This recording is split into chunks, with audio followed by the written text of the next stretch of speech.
Good morning, 7th class. Today we will read lesson 6, Ashoka the Great King.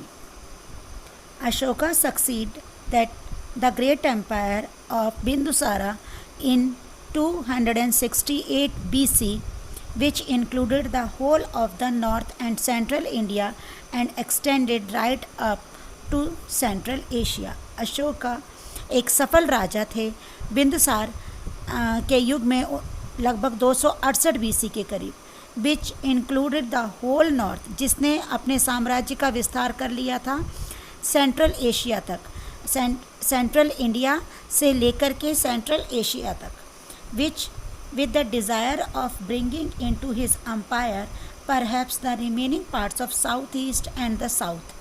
He started the conquest of Kalinga in ninth years of his reign. With the desire, अपनी इच्छा को बढ़ाते हुए, of bringing into a empire, अपने राज्य में मिलाने के लिए, the remaining parts of southeast, उत्तरी पूर्व और दक्षिणी पूर्व और दक्षिण के हिस्से को उसने कवर करना शुरू कर दिया. He started the conquest of Kalinga with 9th year of reign. 9वें साल में उसने कलिंग को जीत लिया. Kalinga lay on the east coast of India. Kalinga Bharat के पूर्व में स्थित था, पूर्व तट में, between the Mahanadi Godavari and Krishna, Mahanadi Godavari और कृष्णा नदी के बीच में. The people of Kalinga fought bravely but they are ultimately subdued after terrible slaughter. Kalinga के जो लोग थे, लोग थे वो बहुत ही बहादुरी से लड़े, लेकिन फिर भी वो भयभीत होकर उन्होंने सरेंडर कर लिया. This was the slaughter affected Ashoka. उसके अंदर जब बहुत सारे लोग मारे गए ना कलिंग युद्ध में, मतलब बहुत नुकसान हुआ, तो अशोका पर इसका बहुत प्रभाव पड़ा. Deeply they gave up the war. उसके बाद उसने युद्ध करना छोड़ दिया. And his lust of power henceforth there was to be no war. और उसने ये प्रतिज्ञा करी कि इसके बाद वो कभी भी युद्ध नहीं करेगा. Nearly the whole of India except a tiny tip of south was under him, and it was easy enough for him to complete the conquest of the little tip. Nearly the whole of India, लगभग पूरे भारत पर, except tiny tip of south, दक्षिण का एक सिरा छोड़ करके, was under him, सब कुछ उसके राज्य में था.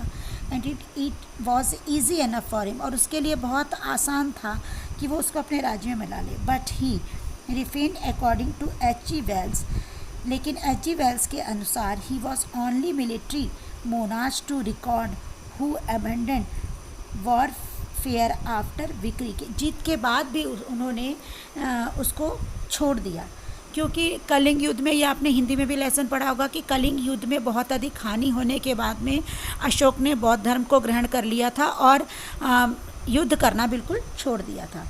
फॉर्चुनेटली फॉर अस, भाग्यवश, we have Ashoka's own word telling us of what he thought and what he did. वह जो सोचता था वो वही करता था. In numerous edicts which were carved out of the rocks of metal. और जो उसके कहे हुए शब्द, जो उसकी विचारधाराएँ हैं, वो आज भी उन पत्थरों पर, उन मेटल्स पर खुदी हुई हैं. We still have this message. अभी भी हम उसको देख सकते हैं. His people and to prosperity, और समृद्धि की ओर पहुँचा सकते हैं. You know that there is an Ashoka pillar. आप सभी जानते हैं कि एक अशोका पिलर यानी अशोक स्तंभ है in the fort of Allahabad के एक किले में. There are many such other in our province. उस पर बहुत सारे अशोक के जो अहिंसावादी विचार हैं वो लिखे हुए हैं. In this addict Ashoka tells us of his horror and remorse of his slaughter which war and conquest involved. इसमें अशोका ने सब कुछ लिखा हुआ है कि उसने क्यों ऐसा करना शुरू कर दिया और किस इन्वॉल्वमेंट की वजह से उसने युद्ध को करने के लिए मना किया. द ओनली ट्रू कॉन्क्वेस्ट, वो कहता है असली विजय वही है. He says in his conquest self and conquest of the man hearts by dharma, कि धर्म के अनुसार किसी भी चीज़ को जीता जा सकता है. But I shall quote for some of these edicts. लेकिन ये कुछ मेरे अंदर कुछ एडिक्ट्स थी, दे मेक फैसिनेटेड, जिसने मुझे आकर्षित किया। Reading will bring Ashoka near, जिसकी वजह से हम अशोक के और भी नज़दीक आ गए।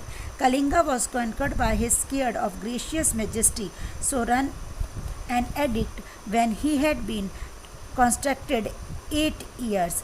8 साल के बाद में जब उसने उसको अपने राज्य में मिलाना चाहा, 150,000 persons were thence carried away and captured। 100,000 were there slain and many times that number died। बहुत सारे लोगों को उसने, लगभग हज़ारों लोगों को बंदी बनाया, हज़ारों लोग जख्मी हुए और कई लोगों को मरना भी पड़ा, यानी कई लोगों की मृत्यु भी हो गई। Directly after extensions of the Kalingas began his scared majesty jealous protection of the law of pity। his love of law is धर्म। उसका लॉ क्या था? धर्म था। उसने बौद्ध धर्म को ग्रहण कर लिया था, जो किसका पाठ पढ़ाता था? सत्य और अहिंसा का। Thus arose his scared majesty remorse of having conquest of Kalingas because the conquest of the country। Kalinga को जीत करके उसको अपने राज्य में लाना उसके लिए एक देश का सबसे बड़ा सपना था। Previously unconquered involved the slaughter, death and carrying away the people as captive। This is the matter performed sorrow and regret his scared majesty। हमारा जो ये अशोक के मन में, जो उनके मालिक के मन में यह इन्वॉल्वमेंट हो गई कि मृत्यु से किसी भी चीज़ को जीता नहीं जा सकता, यानी सत्य और अहिंसा के मार्ग पर चलकर हम किसी भी चीज़ को जीत सकते हैं। The edict goes on to say Ashoka would not tolerate any longer and slaughter for captivity on even hundreds of thousands part of the number that was killed or made captive in Kalinga। Ashoka further explained that true conquest consists of the conquest of the man hearts by the law of duty and pity, कि सच्ची विजय वही है जो दया से पाई जाए। And to relate he had already won such a rivalry, और इसी related उसने बहुत सी विजय करी। Not only his own domination, अपने ही राज्य का विस्तार नहीं किया बल्कि बहुत दूर तक किया। The law to which reference is made repeatedly in this edicts was laws of Buddha. यह बुद्ध के जो कानून थे यानी नियम थे उनमें विश्वास करने लगा। अशोका बिकेम एन एडरेंट बुद्धिस्ट, और वो गौतम बुद्ध का शिष्य बन गया। And tried his utmost spread धर्म, और बौद्ध धर्म के प्रचार और प्रसार के लिए विचार करने लगा। But there was no force और कंपल्शन, लेकिन कोई कंपल्शन नहीं थी। It was only winning man hearts that he sought to make converts. केवल जो कलिंग युद्ध में जीत के बाद में जब बहुत लोगों का पतन हुआ तब उसने इसके दिल को परिवर्तित कर दिया। Man of religions have seldom, very seldom been tolerant in Ashoka. Ashoka के काल में बहुत से लोग सहनशील थे और उन्होंने बौद्ध धर्म को अपनाया। In order to convert people their own faith they have seldom scripted their force terrorism and fraud. धोखेधड़ी को उसने बिल्कुल समाप्त कर दिया था। Whole of history is full of religious, पूरा जो हिस्ट्री था वो धर्म से बना हुआ था। Precaution and religions war and in the name of religion of god, भगवान के नाम पर उसने काफ़ी प्रचार प्रसार किया। Perhaps more blood has been shed than in any other name, और उसने कहा कि अब इसके नाम पर और खून नहीं बहाया जाएगा। It is good there for to remember how a great son of India. इससे यह पता लगता है कि वो भारत का सच्चा बेटा था। Intensely religious and the head of the powerful empire, इस समृद्ध राज्य का behaved in order to convert people in his ways thought. It is a strange that anyone should be foolish as to think religion and faith can be thrust down a person, कि किसी भी धर्म में अगर पूर्ण निष्ठा से विश्वास किया जाए तो वो एक व्यक्ति के हृदय को परिवर्तित कर सकता है। At the point of the sword and bayonet, तलवार के आधार पर नहीं।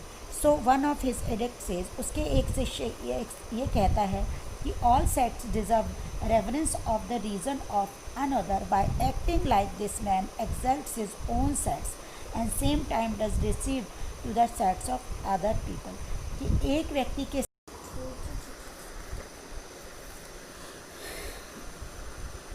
बौद्ध धर्म की एक शिक्षा के अनुसार कि वो पंथ श्रद्धा के पार्थ हैं फॉर वन रीज़न और अनदर, जो एक दूसरे के लिए बनते हैं। By acting like this man exalts his own, इंसान को अपने लिए नहीं बल्कि same time to the service of, दूसरों के लिए भी सोचना चाहिए। यानी हम दूसरों की भलाई करते हुए सत्य और अहिंसा के माध्यम से हमें आगे बढ़ते रहना चाहिए।